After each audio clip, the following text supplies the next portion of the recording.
चलो मुझे आज आपण सहित गोटे मिनिट भितर जो डोसा भितर थी आलूर स्टफिंग केमी कौन हो आपण सहित सेयार कर कड़े बसिकी तादेह अबिका तेल पकईदेली तेल पकई सारापर भल भाव में जीरा पकईदेली तापर पियाज पकई तापर भूसंग पत्र पकईदेली गाजर जो ग्रेट कर रखी ताकू भी पकईली बहुत भल भाव में आकू हो सारापर तादेह कौन कली आलू जो गोल रखी ताकू पकईदेली आउ पियाज और गाजर को जमा भल बेसी माने भाजबेनी ना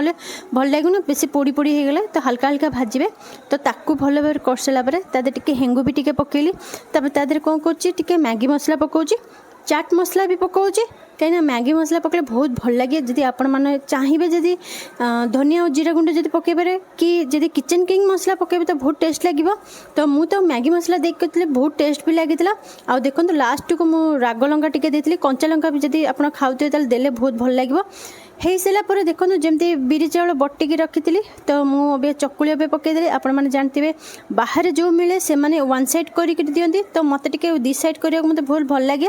तो मुझे गोटे साइड करके उल्टेदेली ता ऊपर जो आलूर स्टफिंग जो तैयारी करती देदेली बहुत भल भी लगी आ बहुत टेस्ट भी लगी आपण घरे कर खाइबे केमती कौन लगे कमेंट करिए जानबे शेयर करेंगे सब्सक्राइब करदे लाइक भी करदे आउ रोचे पुणी गोटे नेक्स्ट वीडियो देख यहाँ गोटे भाविली गोटे सर्ट वीडियो कर सहित शेयर करेंगे रोचे बाय बाय।